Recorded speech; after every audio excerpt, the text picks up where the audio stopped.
दिव्यवाणी दिव्यवाणी दिव्यवाणी दिव्यवाणी. मगच्या बाबयनीनो ह्या क्रिसमस फेस्ता वेळार भारतांत थोड्यो तद्विरोध संगती घडल्यो तद्विरोध संगती घडल्यो. तुमी गांवांत दिलां कोणना तद्विरोध संगती घडल्यो म्हळ्यार क्रिसमसा वेळार थोड्यो बऱ्यो संगती केल्यो आनी तसल्यो संगती आणकी मस्त घडोवन दी ओल्यो संगती बऱ्यो संगती दवरून काडया म्हणून ह्या क्रिसमसाच्या 15 दिसां पयल्यान हांव सुरू जाला. ओल्यो संगती आणकिल्ल्यो घडोवन दी बऱ्यो संगती म्हणून आनी थोड्यो वायट संगती घडल्यो पळय सगळ्यांत. भारतांत थोड्यो वायट संगती घडल्यो आनी देखून त्यो बऱ्यो संगती आमकां त्यो जाता तितल्यो आमी दवर काडून पळया आनी ह्यो फाट संगती घडल्यो वायट संगती घडल्यो पळय त्यो जाता तितल्यो आमचे तावन पयसांव दीत म्हणून मागया. देखून 2 तद्विरोध संगती घडल्यो. एक बरी संगत खंयची गी म्हळ्यार आमचो प्रधानमंत्रीन दिल्लीच्या एका कॅथेड्रलाक भेट दिली क्रिसमसा वेळार. ह्या कॅथेड्रलाक दिल्लीच्या कॅथोलीक कॅथेड्रलाक भेट दिली आनी ताणें भेट दिवन ते जावनच्या मागण्या विधींत पात्र घेतलो. एक बरी संगती. दुसरें काय म्हळ्यार आमचो आतांचो उपराष्ट्रपती P. राधाकृष्णन हाणें नातालां फेस्तांक एक व्हडलें जेवण दिलें. तें कोणाक दिलें म्हळ्यार आपोवणें आसल्या विंचून काडिल्ल्या थोड्या बिस्पांक आनी क्रिस्तांव मुखेली विंचून काडिल्ले थोडे क्रिस्तांव मुखेल्यांक ताच्या संगी मेळोवन ताणें जेवण सेवलें. ही बरी संगत असली संगत आणखीच आसूं दी. ह्यो बऱ्यो संगती आमकां आमच्या भारतांत क्रिस्तांव विशयान जाल्ल्यो ह्यो आमी दवर काडीच्यो जाल्ल्यो संगती ह्यो बऱ्यो आपुरबायच्यो संगती ह्यो दवर काडीच्यो जाल्ल्यो संगती ह्यो आणखी वस्तू पटीन जावं दी अशें घडोवन दी म्हणून आमी मागया. हें एक गुडवील संकेत म्हणून आमी लेखता. हें गुडवील संकेत आनी हें शाबासकायेक फावो जाल्ली शाबासकाय फावो जाल्ली हो विशय हो. पूण आजच्या सांगातात भारताच्या देशाच्या पोंता क्रिस्तांवांक हिंसा भोगली ह्या 15 दिसांनी. क्रिसमसाच्या त्या 15 दिसांनी बारीच हिंसा एका भारताच्या पोंता थोड्या क्रिस्तांवांनी भारी हिंसा दूख भोगली. हें एक भारी अप्रूप गिफ्ट आमकां क्रिसमसा वेळार मेळिल्लें. अप्रूप मेळचें गिफ्ट हें दिवप. थोड्या इगर्ज्यो लासल्यो आनी तेंच्या सिंबादींक हेरास केलें. क्रिसमस कॅरल्स गायनांतल्या बरी तांणी गावंक बिलकूल सोडूंक ना. क्रिसमस कॅरल सिंग करूंक सोडूंक ना. ही एक बेबियाची विशय. हाच्या फाटल्यान आसचो राजकीयाचो हात आनी एक चिंताप असो प्रभाव हाका मुख्य कारण म्हूण एक आयडियोलॉजी एक चिंताप.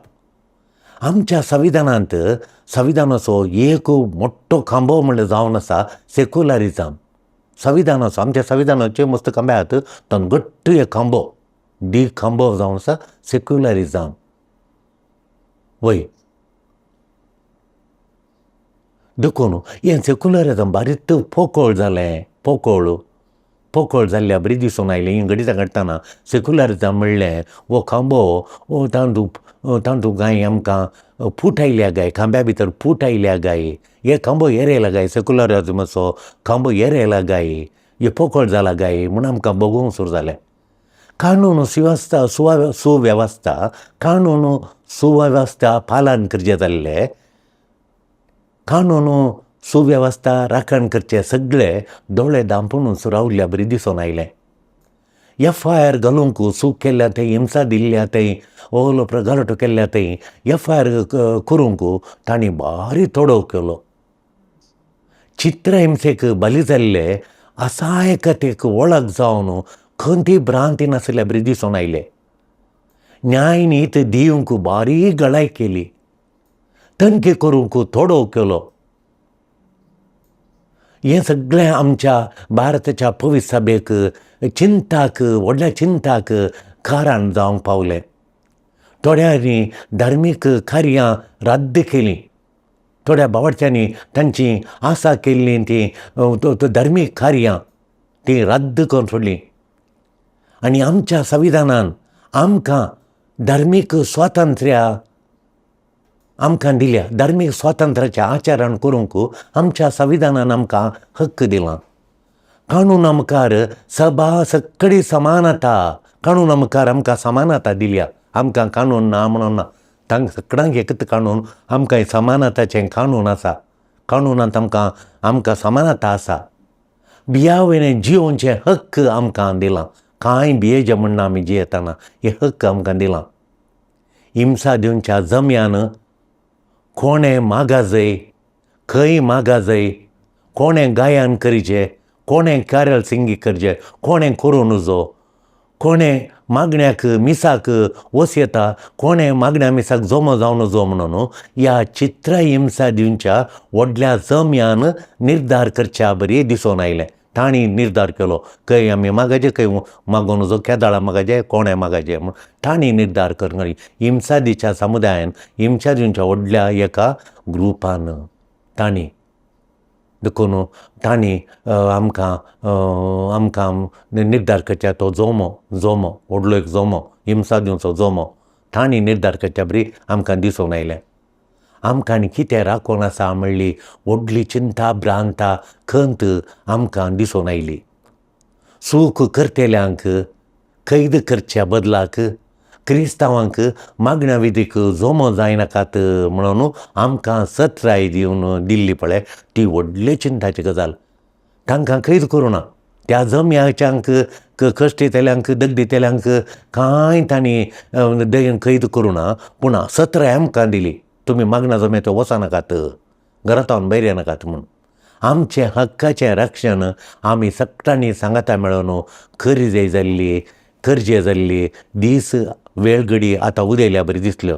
आयच्या वचपाक सांगतात, आयची सुवार्ता सांगता, आमी सुवार्ता प्रसार करचे म्हूण जेजू सांगता. जेजू आज ताच्या शिसांक आपयता. कित्याक आपयता तो? ताची शिकोवन ताच्या नंतर आमी ती सुवार्ता दिवच्यांत फाटीं करनाये. आमी पिडा गूण करीचे, सुवार्ता दिजे.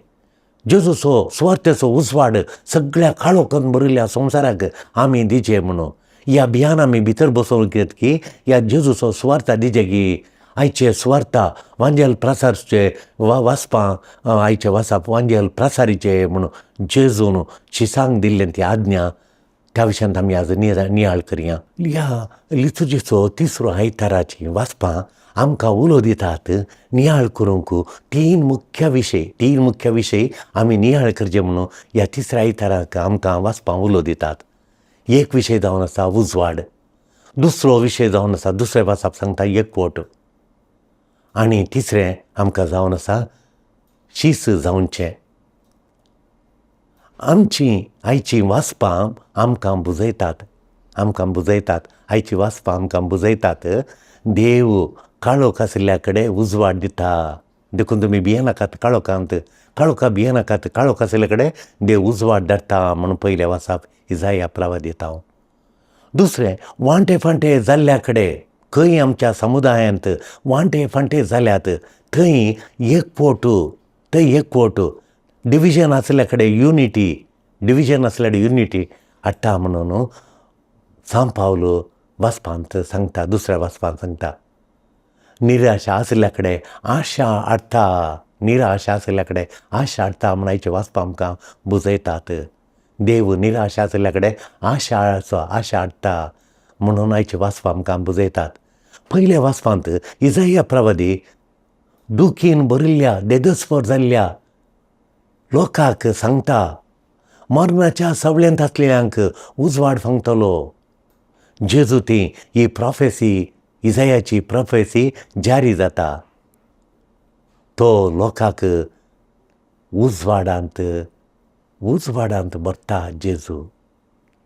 आयचें किर्तनी बारी आपुरबायेचें किर्तन सोमी आमचो उजवाड आनी आमची बाचावी आमचें सलवासांव. सोमी आमचो उजवाड आमचें सलवासांव. सोमींच आमचें बोळ. तो आमकां बोळ दिता देखून तो आमचो उजवाड देखून तो आमचो बाचावी देखून सोमी आमचें बोळ आनी आमची भलायकी देखून ताचेर आमी आमचो भार घालूं येता. आमी रिलाय करूं येता. ह्या अनिश्चितता कालार, ह्या भिरांतीच्या कालार आमी क्रिस्ताच्या उजवाडाचेर बारगल येता म्हणून किर्तन आमकां आपयता. आमच्या जेजूचेर बारगला, जेजू थंय तुमी घट्ट रावा म्हणून देवा लागीं येवंक सोदी जाय. ताचें आजारपण आमकां बळ दिता. देवा लागीं ताका आमी सोदुल्ल्या वेळार, ताचें आजारपण सोदुल्ल्या वेळार ताचें आजारपण आमकां बळ दिता. दुसऱ्या वाचपांत सांत पावलो कोरिंथीकारांक बरयल्याक पत्रांत वत्तू दिता. पवित्र सभेंत एकवट म्हत्वाचो आनी एकवट महामुख्य डिविजनाक मुख्य कारणां, जायतीं कारणां आमचे मदें डिविजन, आमचे मदें विदोळ जावच्याक जायतीं कारणां आसात. पूण मुख्य 2 कारणां तो सांगता. एक स्वार्थ आनी एक पाताक. खंय स्वार्थ आपणाचें फायदो उठोवचो, खंय चलता पळय. मुखेल्यांनी, धार्मीक मुखेल्यांनी जावन दी आपणाचो फायदो उठयल्यार, या लायक मुखेल्यांनी जावन दी पवित्र सभेंत आपणाचो फायदो उठयल्यार, लोकांन स्वार्थ दाखोवन आपणाचो फायदो उठयल्यार ते विदोळी जातात, डिविजन जाता, फांटे जातात. आनी एक पाताक, आमी पातकान भरल्यार, आमी पाताक रोडार ना जाल्यार ते फांटे जातात. काळजा म्हणसो एकवट आसा करूंक सांत पावलो उलो दिता. आमचो एकवट पवित्र सभेंत क्रिस्ताचें आजारपण आसा करता. आमचें तें एकवट कान दाखयता, क्रिस्ताचें आजारपण दाखयता, संवसाराक जेजूचें आजारपण दाखयता आमचो एकवट. देखून पवित्र सभेंत आमचो एकवट भारी मोठ्या. एकवट म्हणटाना युनिफॉर्मिटी, सगळ्यांनी एकूसलेक आसचें, सगळ्यांनी एकूसलेक चिंतचें, सगळ्यांनी एकूसलेक करचें, तें युनिफॉर्मिटी न्हय. वय एकवट म्हळ्यार बिलॉंगींग टू क्रायस्ट. आमी क्रिस्ताक सेरवल्लीं, तो एकवट. आमी सकळ आमी पवित्र सभेंत क्रिस्ताचीं, एकात्त क्रिस्ताचीं. देखून उतरांनी मात्र आमी क्रिस्तांव एकवट न्हय, पूण जिणयेंत तो एकवट आमी जिये जाय. आनी त्या दाळा वी आर बिलॉंगींग टू क्रायस्ट. तो एकवट क्रिस्तान म्हाका बावतिस्म दिवंक न्हय, बावतिस्म दिवंक न्हय म्हाका धाडला, क्रिस्तान म्हाका धाडला वांजेल परगटूंक म्हूण म्हाका धाडला.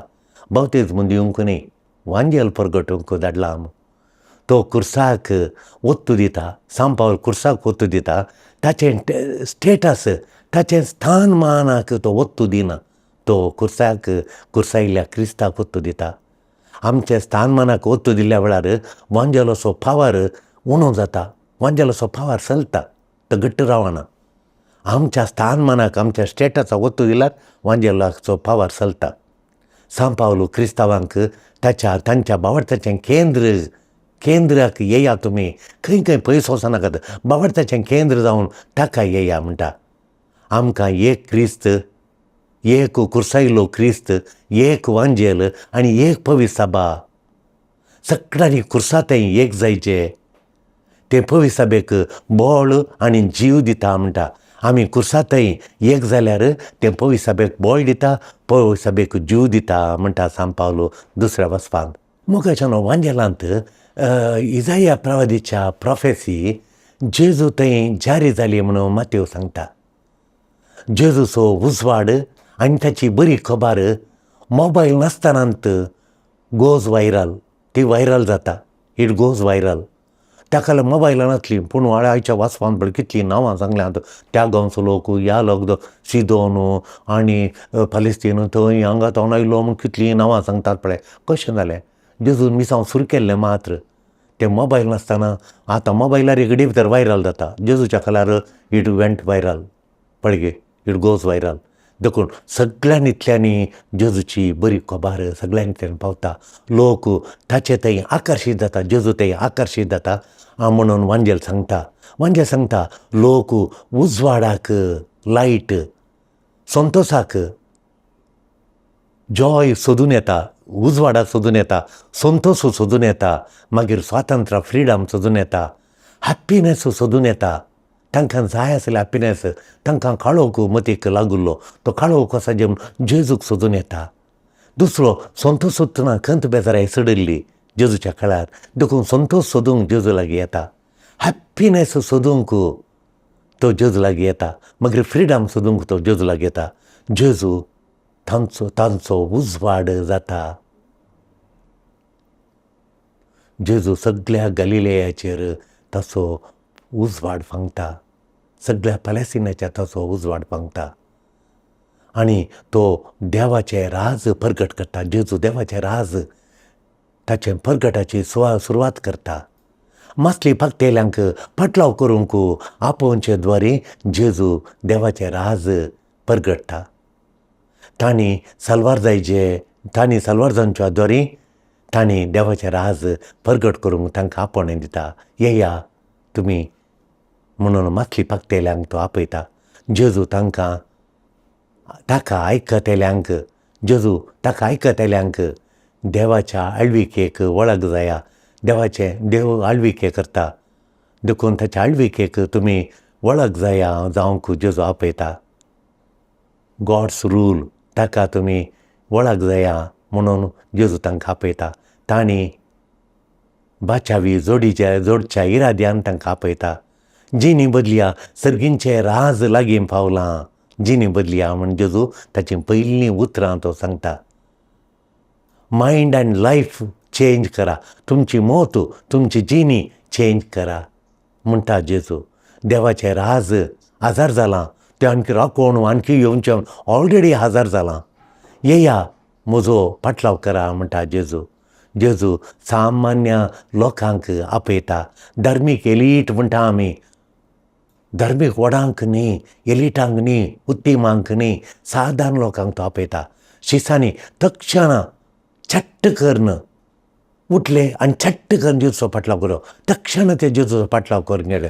कुडले ते प्रतिक्रिया दिली तांणी. जेजूची पदवी आनी जेजूची कृपा तें दाखयता. कित्याक तितले छट्ट करून ते गेले, कित्याक फुडले गेले? जेजूची पदवी दाखयता, खंयच्या पदवेच्या मनशान सांगलां म्हूण, आनी ताची कृपा, वर्ती कृपा ती दाखयता. आमी भद्रती सोडून आमची ही भद्रती आमकां सांबाळाची भद्रती, बँकांतल्या दुडवाची भद्रती आमकां कांय उणें ना, आमी घट्टाचो म्हणली भद्रती हें मिसांव धरचें दाखयता. तांची संत भद्रती थंय सोडून गेले. तांणी तांचे दिसपट्टो ग्रास सोलोवचे 2 बोट जाळां सोडून ते येतात, हें तांचें मिसांव धरचें दाखयता. तशें करूंक तांच्या काळजांनी कसलो उजवाड फांकलो कोणना. तांची बोट, तांची जाळां, तांची दिसाची वृत्ती हें सगळें सोडून छट्ट करून उठोवन जेजूच्या फाटल्यान सगळें सोडून दुडू गिडू परत सोडून ते गेले मो. खंयच्या तरासो कसलो उजवाड तांच्या काळजान फांकलो कोणना.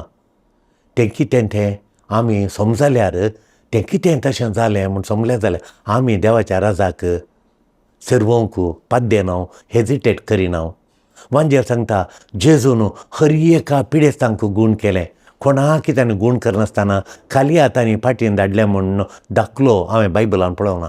जेजूक म्हाका गूण करूंक जायना, तुवें पाटये वचा म्हूण कोणा धाडिल्लें दाखलो एक म्हाका पवित्र पुस्तकान मेळोना. कोणाकी गूण इन्कार करूंक ना, कोणाकी गूण करचें ताणें इन्कार करूं ना. तशेंच देवाच्या राजाक रिगोवंक वेतेल्यांक ताणें कोणाकी ताणें रिजेक्ट करूंक ना.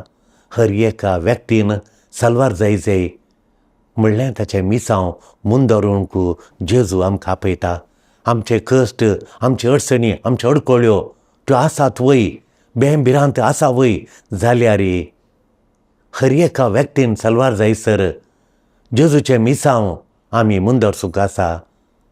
तें आमचें मिसांव ताणें आमकां दिलां, तें आमी करूंक हा. मग अशें न्हू, जेजूचें मिसांव म्हळ्यार ताची शिकोवण टिचींग, ताचें हिलींग गूण करचें. मिसांव म्हळ्यार हेरांची सेवा करची, सर्वींग अदर्स, हेरांची सेवा करची, हें पुरा सेवा करची वय. तांक आमच्या भावार्थाची वाडावळ दाखयता. आमी कोणाची सेवा करता पळय, थोडी मस्तू सेवा करतात, ती आमच्या भावार्थाची तांक दाखयता. भावार्थाचो घट्ट तांक आसा जाल्यार तूं सेवा करूंक तयार आसताय. भावार्थाची तांक तें सेवा करचें. भावार्थ घट्ट आसल्यार ती तांक घट्ट जाली. तुजी तांक कशी? भावार्थाची तांक दयाळ, मोगाळ करणी येरांक उपकारता मात्र न्ही, आमच्या आत्मीक जिणेच्या वाडावळीक कितें उपकारता. वय हांव जिणयेंत काळोख ह्या भिरांत भोगतांगी क्रिस्ताच्या उजवाडान म्हाका गायड करूंक हांव दितांगी म्हणल्यार आज एक सवाल आमी विचारचें. हांव क्रिस्ताचो उजवाड, ताची सुवार्ता हेरांक हांव दितांगी. हांव क्रिस्तांचो उजवाड, क्रिस्ताची सुवार्ता आनी ही हांव हेरांक दितांगी म्हणल्यार आमी आज विचारचें. हें मागणें करया. सोम्यान जेजू तूं आमकां आपयताय, तूं आमकां आपयताय. तुजें मिसांव आमी वांटेली, तुज्या मिसांवांत आमी वांटेली जायचें म्हणून सोम्यान तूं आमकां आपयताय. उजवाड दिवंक, हिलींग हाडचे खातीर तूं आमकां आपयताय. हिलींग गूण करचें, ही गूण करूंक तुज्या हातेर जावंक आमी आपयताय. तुजी कृपा आमकां दराळ मापान दी सोम्या, तुजी कृपा दी सोम्या आमकां. तुजें आपोवणें आयकोंक, तुजो पाटलाव करूंक आनी आमचे हर एक आमच्या भाव भयणीची सेवा करूंक, दया बिरमो तूं दाखोवंक, एम्पती दाखोवंक, सेवा करूंक आनी अशें हेरांक देवाच्या राजाक हाडूंक आमकां फावो कर सोम्या. ह्या नव्या वर्सा आमाल पियोवने, स्मोकींग वय आनी साकर सड्ड गोडसाण साकरीचें खाण आनी पोर्नोग्राफी पळोवचें, मोबायल इंस्टाग्रामाचेर वेळ करसूनचो हांकां एडिक्शन जावची लबदोनी वरवीं साबार जाणांचो फुडार विबाडला. ह्या कारणाक डोपामीन म्हणली न्यूरोकॅमिकल म्हणटा ग्रंथी, न्यूरोकॅमिकल ते न्यूरोकॅमिकल डोपामीन म्हणून ही ग्रंथी कारण. ही ग्रंथी कालें करता म्हळ्यार आमकां एडिक्शन करूंक, सोऱ्याक, आमाल पियोवण्याक, सोमिका स्मोकींग हातूंतल्यान आमी हॅप्पी जाता, हातूंतल्यान आमी खुशी जाता देखून ताका डोपामिनाक जाय आमी खुशी पावोवंक, देखून आमकां तें खुशी दिता ताका हात घालूंक, ताका मोत घालूंक, ताका चिन्ह करूंक, ताका लाभ दिवंक डोपामीन कारण जाता. देखून डोपामिनाचें आमी आयकनासतना सुवार्त्या प्रमाणें जियोवन ह्या लबदोन येतावन, ह्या एडिक्शनांतावन, सोऱ्याच्या आमाल पियोवन येतावन पयस रावन कुटुंबां बांदून हाडूंक, कुटुंबां वाडोवंक, भुरग्यां बाळांत संतोश समाधान चड आसूंक ती कृपा आमकां दी म्हूण तुजे लागीं आमी मागता सोम्या. आमेन. हालेलुया. दिव्यवाणी